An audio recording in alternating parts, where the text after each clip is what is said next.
Bien, mis hermanos, vamos entonces a dar inicio a nuestro tema Sagradas Escrituras. Objetivo 1. Sentar bases sobre la voluntad de Dios para nuestra vida. Estos son los contenidos de este objetivo. La Biblia, palabra de Dios.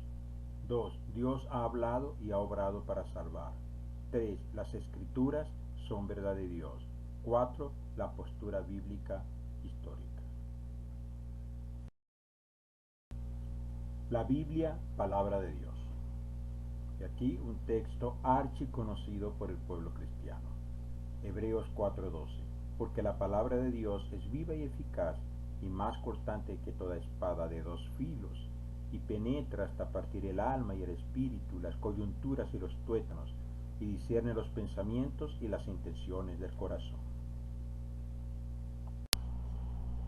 Dios ha hablado y ha obrado para salvar.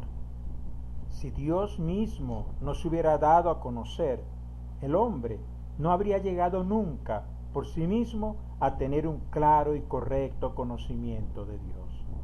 Dios ha obrado y ha hablado en medio de la historia de los hombres, ha llamado y usado a hombres y mujeres, apóstoles, profetas, como instrumentos de su revelación a la humanidad. Si tomamos por ejemplo a Lucas, en el Evangelio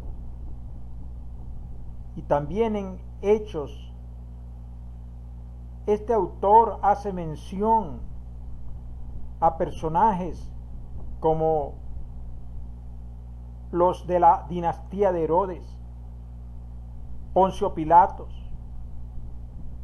personajes que realmente existieron, personajes históricos. Pero ¿por qué hace mención de ellos? Porque estaban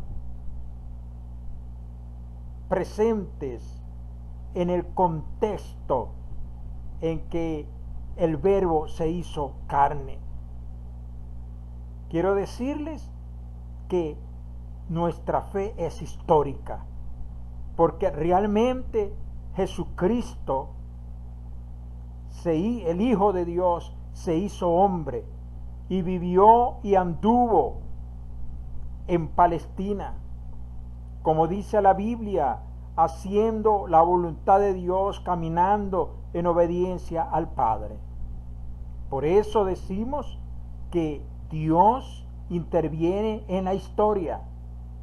Y así desde Génesis hasta Apocalipsis vemos al Dios de la vida, pero también el Dios de la historia.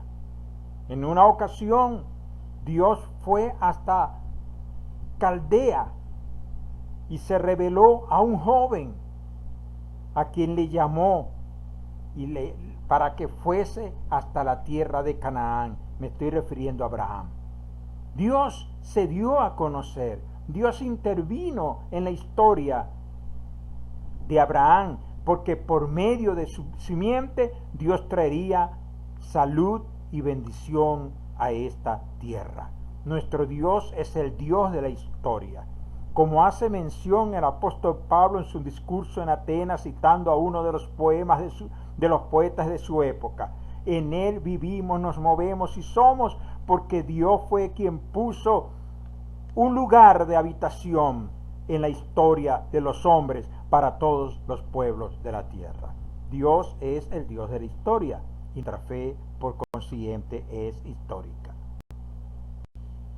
Y así tenemos la palabra profética más segura, a la cual hacéis bien en prestar atención como a una lámpara que brilla en el lugar oscuro, hasta que el día despunte y el lucero de la mañana aparezca en vuestros corazones. Segunda de Pedro 1:19, leo en la Biblia de las Américas. Por supuesto que lámpara aquí no tiene que ver con las lámparas LED de nuestro tiempo. Era aquella lámpara que se usaba en la antigüedad, allá en el primer siglo. Y dice Pedro, debemos estar atentos a las escrituras, a la palabra profética.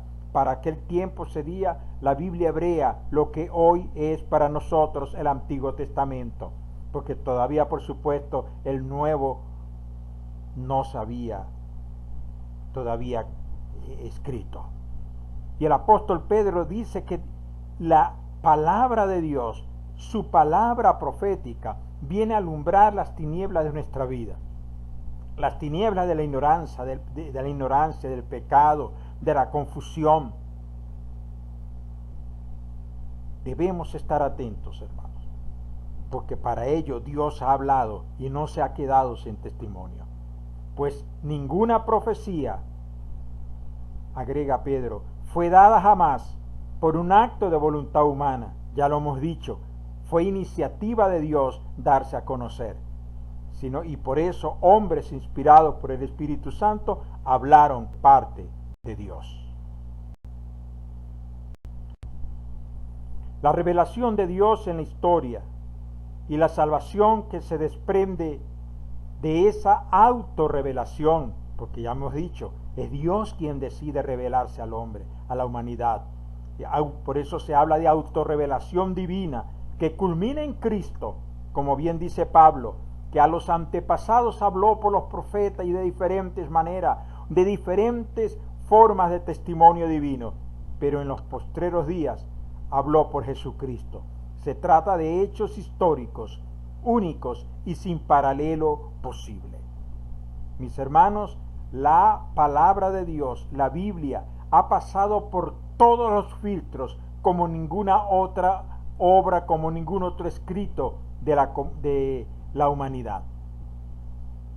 Y ha pasado todas las pruebas por diferentes disciplinas, y la arqueología, la antropología, la sociología, cada disciplina histórica ha venido a ser más bien un auxiliar para decir que la Biblia tiene razón.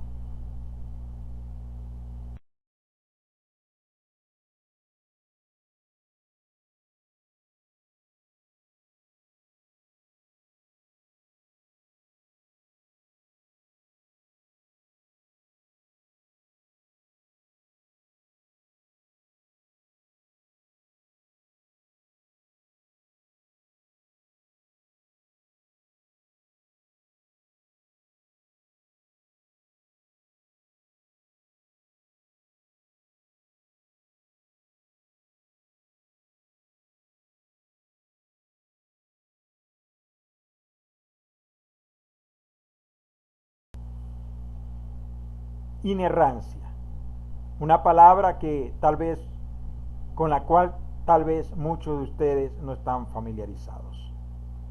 ¿Qué es la inerrancia? Inerrancia es un término teológico. Se refiere a que la Biblia no contiene error alguno. A lo largo de la historia de la humanidad, la doctrina de la inerrancia de la palabra divina ha tenido que luchar contra todos los intentos de añadir o quitar algo de valor del texto de la revelación escrita. De allí que hay que desconfiar de todo, llámese profeta, maestro, apóstol o simplemente cualquier pastor o líder religioso que quiera hacernos ver que hay que leer la Biblia, pero a la par de algún otro libro, de algún otro escrito, de alguna otra revelación. No, porque la Biblia se basta por sí sola como palabra escrita de Dios, como espada de dos filos, como instrumento de corrección y de formación del hombre de Dios. La Biblia tiene toda la autoridad divina. Ahora bien, cuando hablamos de inerrancia,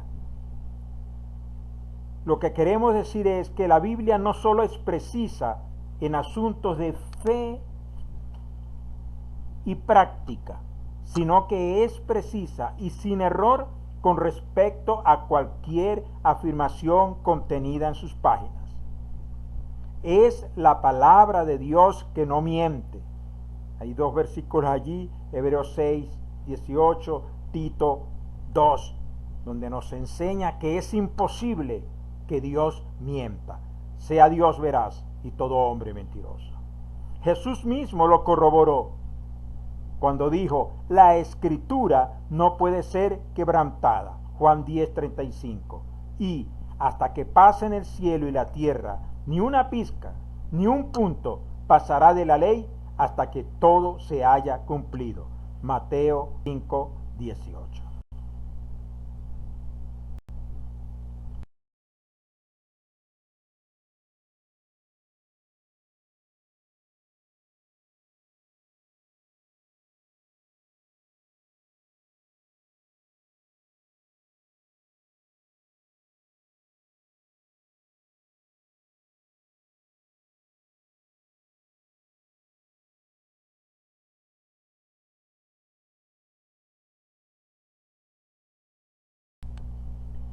Entramos ahora en el objetivo 2. Conocer la voluntad divina y su importancia para la vida en base a las Escrituras. Contenidos de este objetivo. 1. Las Escrituras expresan los pensamientos y la obra de Dios. 2. Contiene la voluntad divina que nosotros podemos conocer. Hay cosas que no están reveladas en las Escrituras. Por ejemplo, el día en que Cristo regresa a la tierra. El mismo Señor se encargó de decir que eso no corresponde a los hombres saberlo.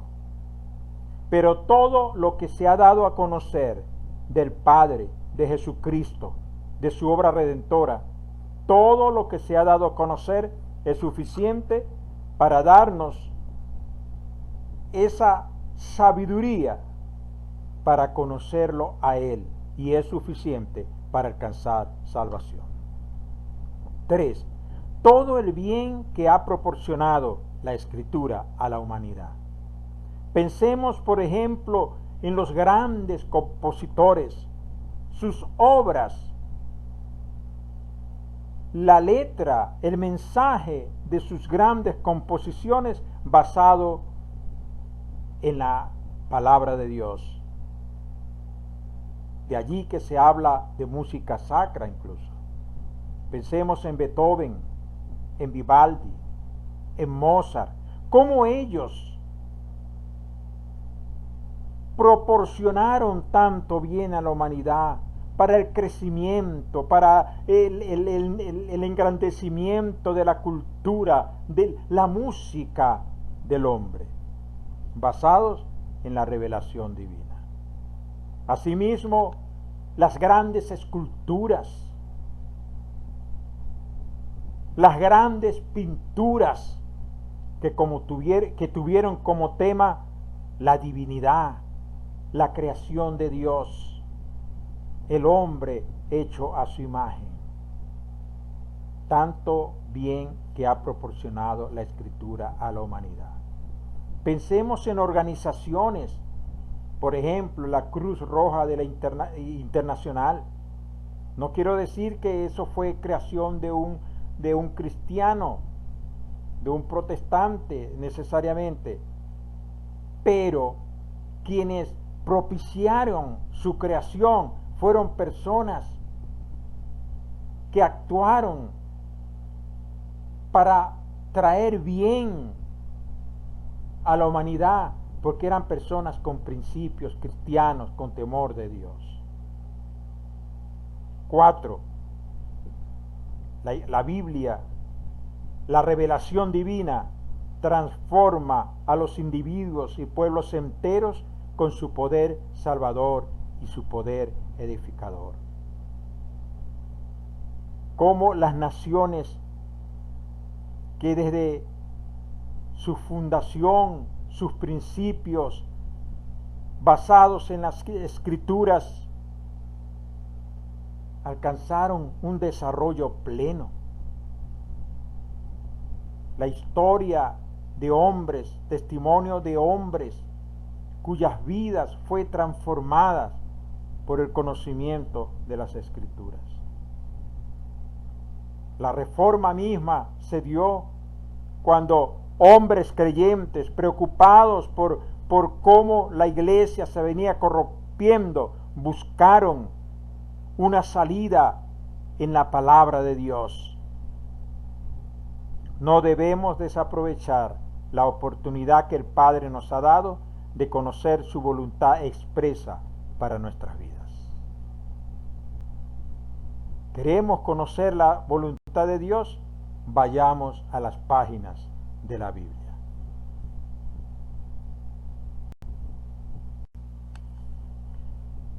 He señalado que la Biblia expresa los pensamientos de Dios.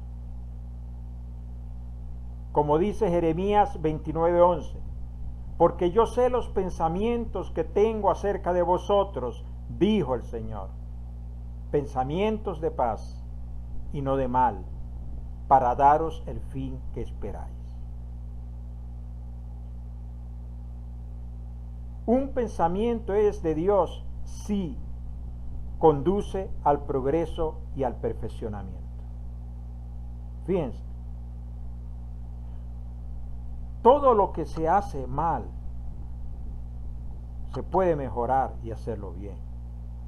Todo lo que se hace bien se puede mejorarse y puede perfeccionarse.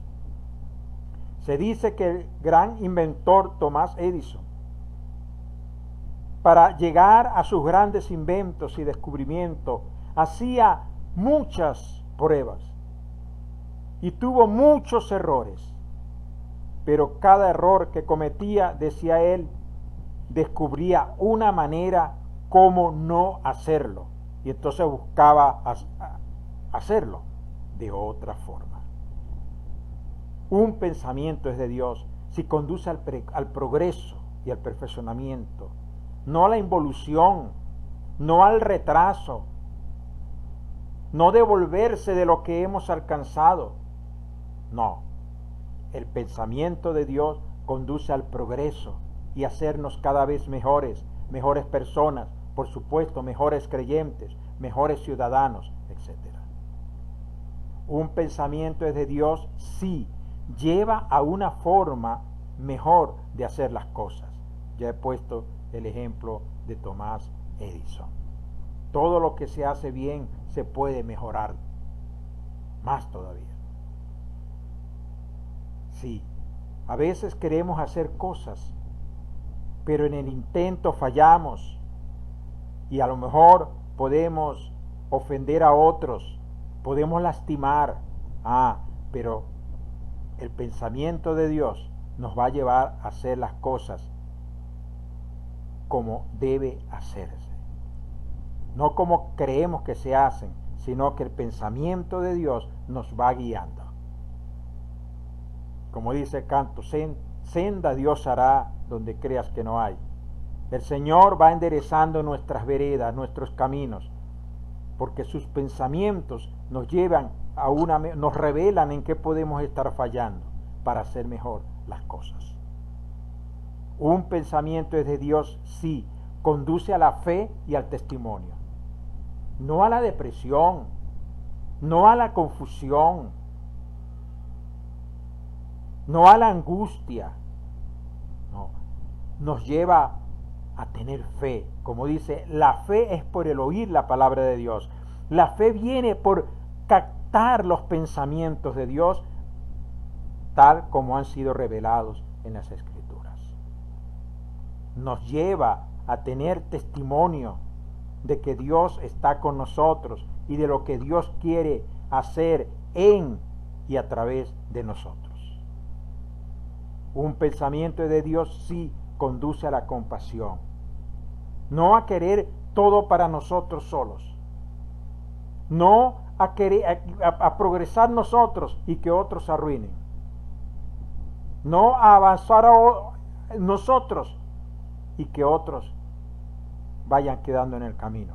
No, nos conduce a querer ayudar, nos conduce a suplir en la necesidad de otros en la medida de lo que Dios nos ha dado. Un pensamiento de Dios nos impulsa al amor, porque el amor de Dios ha sido derramado en nuestros corazones. Un pensamiento es de Dios, sí, se comprende la manera de ver las cosas de Dios. Recuerden los discípulos en el camino en Maús, que se encontraron con el Señor, pero no, después del Señor resucitado, pero no lo reconocieron. Pero luego que Jesús se da a conocer y se desaparece de su vista, entonces ellos dicen, ¿cómo ardía nuestro corazón? Ahora sí entendían las cosas de Dios. Job, después de que pasó por tanto sufrimiento, y finalmente Dios se le revela, y también lo amonesta, diciéndole, ¿quién es este que oscurece la luz, hablando palabras sin sabiduría? Y entonces Job, cuando Dios se le revela, entonces dice, oídas te había oído, pero ahora mis ojos te ven. Jacob, cuando descubrió que estaba nada menos que en el lugar que era casa de Dios y puerta del cielo allá en Betel, porque Dios se le reveló. Un pensamiento es de Dios si nos ayuda a entender cómo Dios va obrando en nuestras vidas. Nos ayuda a comprender, a entender las cosas de Dios.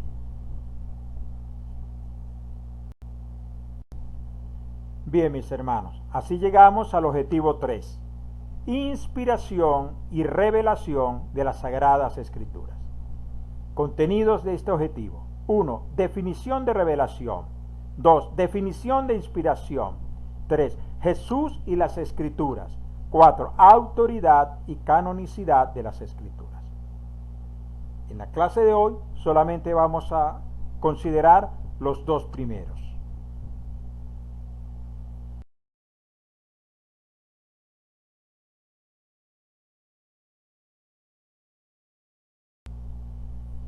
Pues ninguna profecía fue dada jamás por un acto de voluntad humana, sino que hombres, inspirados por el Espíritu Santo, hablaron de parte de Dios.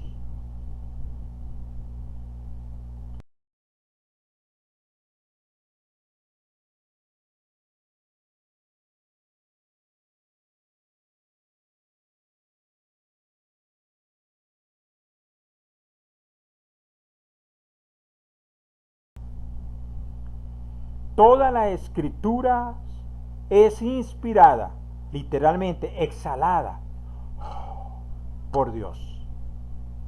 Y es útil para enseñarnos lo que es verdad y para hacernos ver lo que está mal en nuestra vida. Nos corrige cuando estamos equivocados y nos enseña a hacer lo correcto. Segunda a Timoteo 3:16, leo en Nueva Traducción Viviente.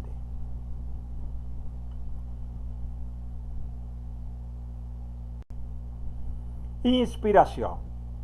Influencia natural del Espíritu de Dios ejercida sobre la mente del hombre.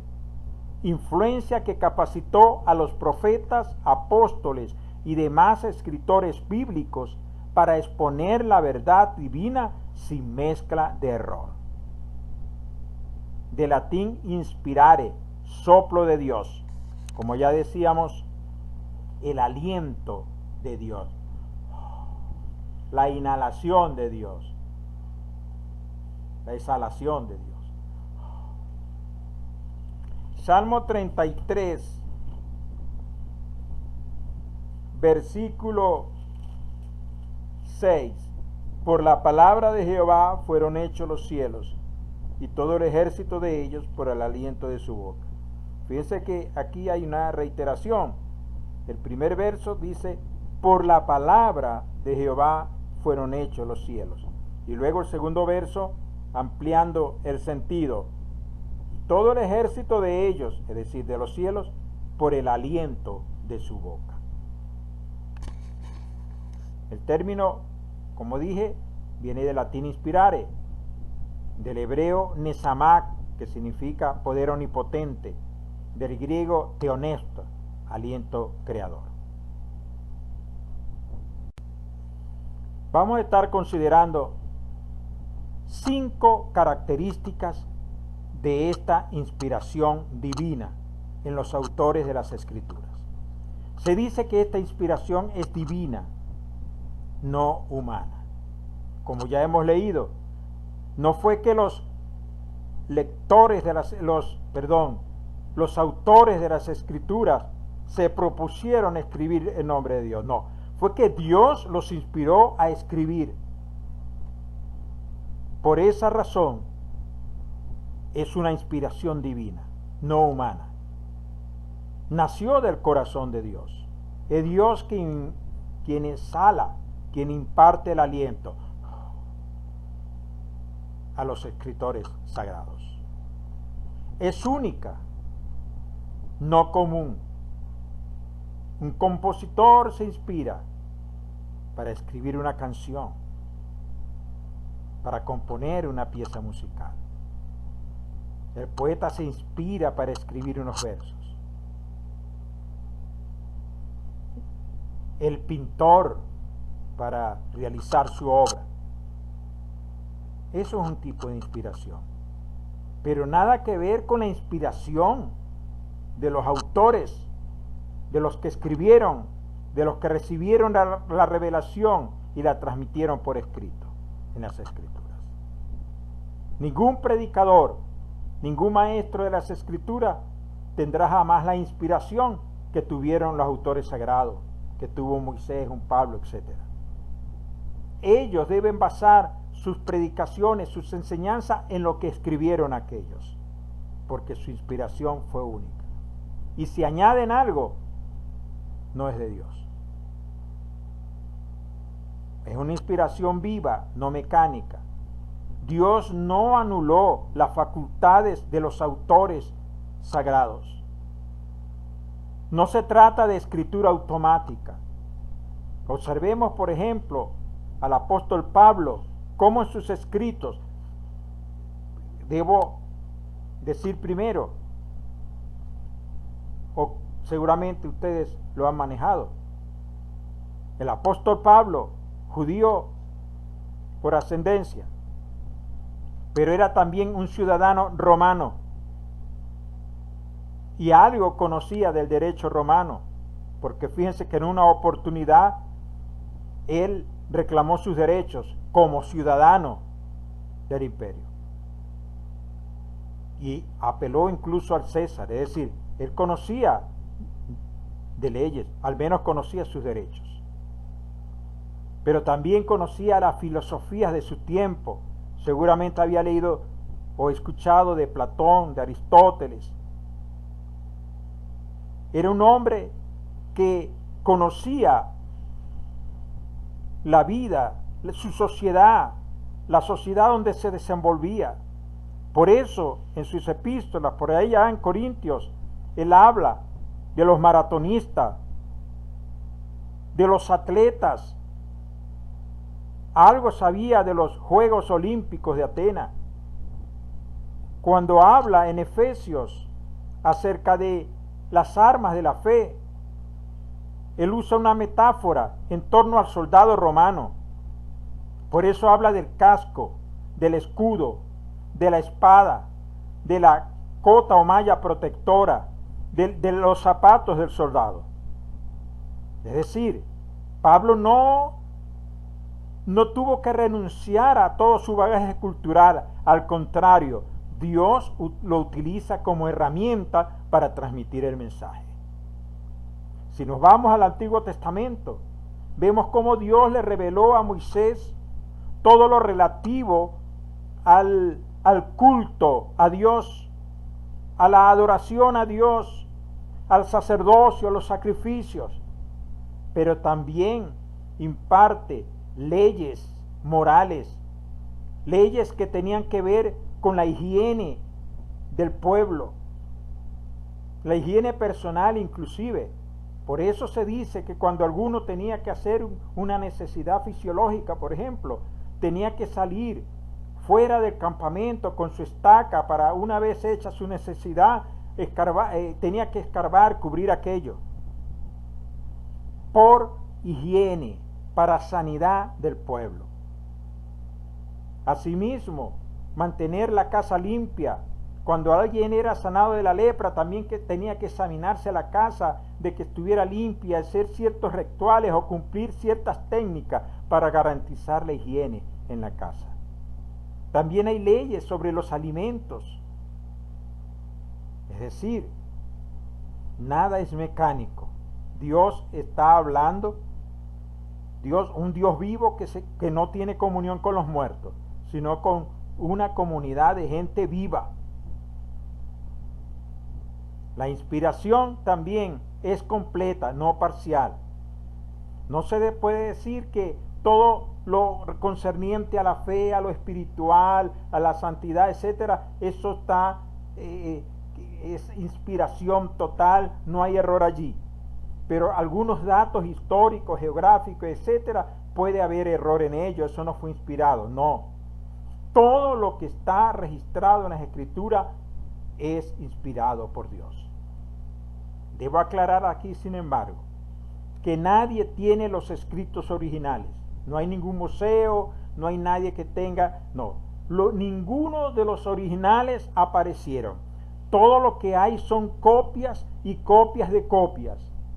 Sin embargo, cada vez que se han encontrado manuscritos más viejos, esto no viene sino a confirmar lo que ya tenemos. Por eso no hay errores en las Escrituras. Puede haber variaciones textuales entre un manuscrito y otro, y de allí que haya diferentes versiones de las Escrituras. Unas procuran acercarse más al texto original y su traducción es prácticamente literal, mientras que otras versiones más bien procuran acercarse al lenguaje, al vocabulario actual, y hay el peligro de que puedan distorsionar lo revelado en su origen. Y hay variaciones textuales entre un manuscrito y otro, puede haberla, y ello conduzca a que se puedan detectar algunos errores, sobre todo en determinadas versiones, pero que no tergiversan en esencia el mensaje de la palabra. Por eso podemos encontrarnos algunas versiones que tal vez omiten, por ejemplo, una expresión a la que nosotros estamos acostumbrados en la Reina Valera.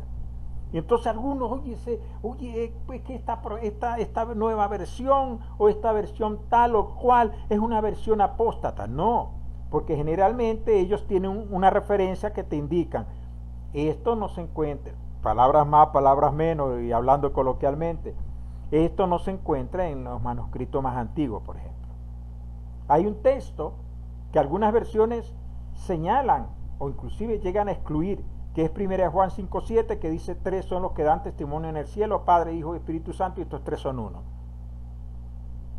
Y realmente se ha dicho, entonces algunos se escandalizan, ¿cómo? Eso es apostasía, eso es herejía, sacar ese texto de las Escrituras y tal. Pero el punto es que aunque ese texto se radicara, quise decir, eso no tumba para nada la doctrina de la Trinidad, porque la doctrina de la Trinidad no está basada en ese texto, está basada en revelación de Dios desde Génesis hasta Apocalipsis. Por esa razón, cuando veamos la doctrina del Padre, que hay una tarea que tiene que ver con hablar de la Trinidad, analizar unos dos textos donde contenga la revelación del Dios Trino, yo les pido, siempre lo he hecho así, no trabajen con 1 Juan 5:7. ¿Por qué lo hago? Porque si ustedes se encuentran con alguien que combate la Trinidad, le va a decir con razón, mira, pero es que ese texto, eso fue incorporado después, eso originalmente no estaba. Entonces lo que quiero es que se comprenda que aún si se excluyera ese texto, no se cae por nada la doctrina de la Trinidad. Pongo esto como ejemplo de que aunque haya alguna diferencia entre una versión y otra, o aunque haya un texto que se diga, no, mira, eso no va en los originales, eso no tumba para nada los dogmas de nuestra doctrina, en pocas palabras. Entonces tengamos eso en cuenta. Por último, la inspiración de la Biblia es verbal, no solo conceptual. ¿Qué quiere decir esto? Que no fue que Dios reveló el mensaje. Dios reveló su pensamiento, sus ideas, y el autor escogió las palabras. No, Dios reveló tanto el mensaje como las palabras con que iba a ser transmitido. Por eso se dice inspiración verbal y no solo conceptual. Tanto el mensaje como las palabras apropiadas para transmitirlo.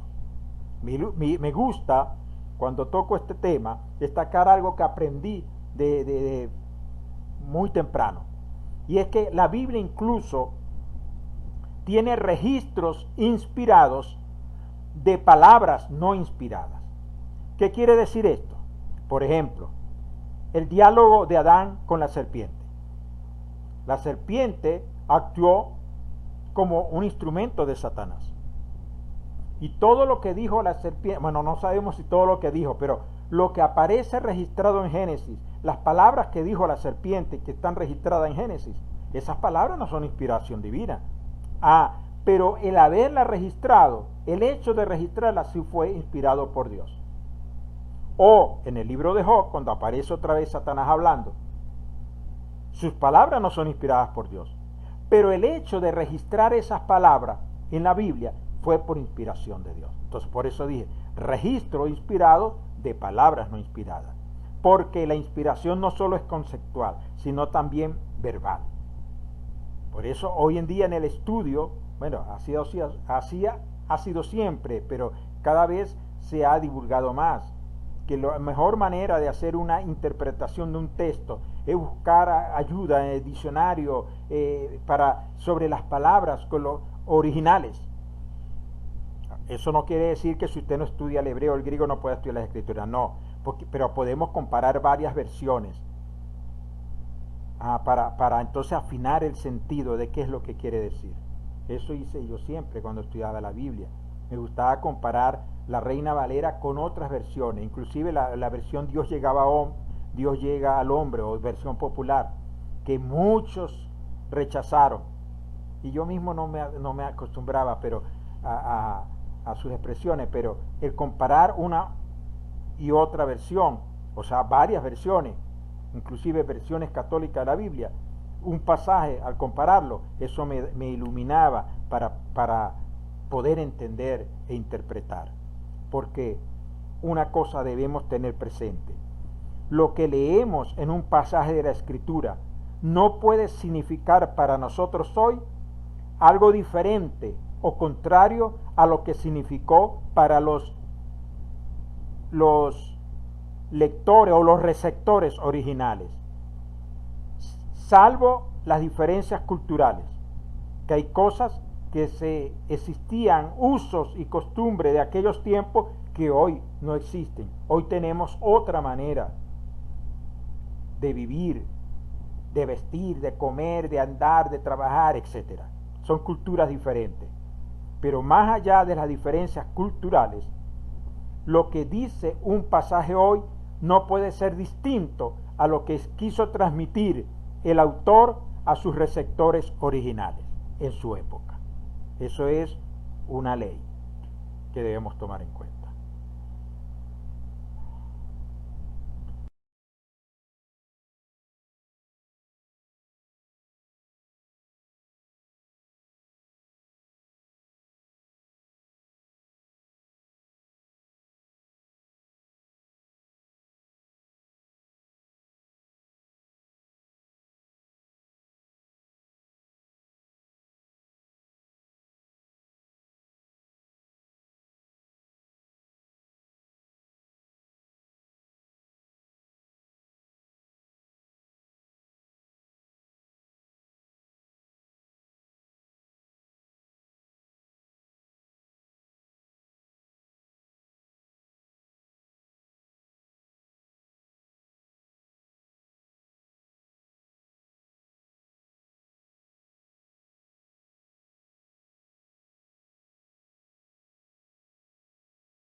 Bien, mis hermanos, así llegamos ya al final de esta clase.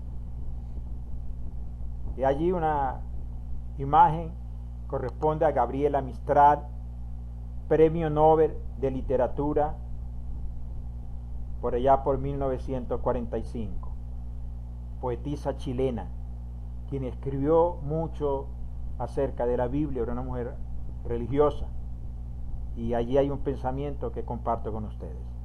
La Biblia es para mí el libro. No veo cómo puede alguien vivir sin ella. Esto dijo Gabriela Mistral, como dije, Premio Nobel de Literatura. Cuando alguien diga que la Biblia es cosa de loco, o que la Biblia diga que eso es para tontos, realmente tonto es no tomar en cuenta la Biblia, porque es un libro que durante años, siglos, hombres preparados, versados, se han ocupado de ella. Por comprobar que la Biblia no es ningún invento, sino que la Biblia es de procedencia divina. La otra ilustración es referencial. Se cuenta de una viejita, una señora de bastante edad. No encontraba sus lentes. Se le habían extraviado sus anteojos. Y ella buscando, duró días buscando en el chifonier, en el ceibó, en la vitrina, en la peinadora, y no conseguía sus lentes. Y un día el nieto llega alborozado. Abuela, encontré tus lentes. Y la abuela se alegró. ¿Y dónde estaban, mijo? Estaban dentro de tu Biblia, abuela. Moraleja: no dejemos pasar días sin leer la Biblia, sin escudriñarla. Salmo 119. Lámpara es a mis pies tu palabra y lumbrera mi camino. ¿Con qué limpiará el joven su camino? Con guardar la palabra. La palabra de Dios es útil para instruir, para formar al hombre, a la mujer de Dios. Oremos. Gracias, Señor, por tu buena palabra. Bendice esta palabra en los corazones de mis hermanos que tienen la oportunidad de escuchar esta enseñanza, y en mi propio corazón, Señor. Ayúdanos a vivir a la luz de tu palabra, a no ser oidores olvidadizos, sino hacedores de tu perfecta voluntad revelada en las Escrituras. Lámpara es a mis pies tu palabra y lumbrera mi camino. Ayúdanos, Señor, a andar bajo esa luz en medio de las tinieblas de este mundo que cada día se aparta de ti, Señor. Guárdanos, que nosotros no nos apartemos, sino por el contrario prosigamos en conocer a Jehová, en conocer al Dios de las Escrituras, y que podamos decir como el salmista: en mi corazón he guardado tus dichos para no pecar contra ti. Te pido una bendición especial para cada uno de los estudiantes de Doctrina 1 Online y para los estudiantes del CFM y de cada facilitador que tenemos la responsabilidad de transmitir tu buena palabra, Señor. En el nombre de Jesús te lo pido y te doy gracias. Amén. Dios les bendiga.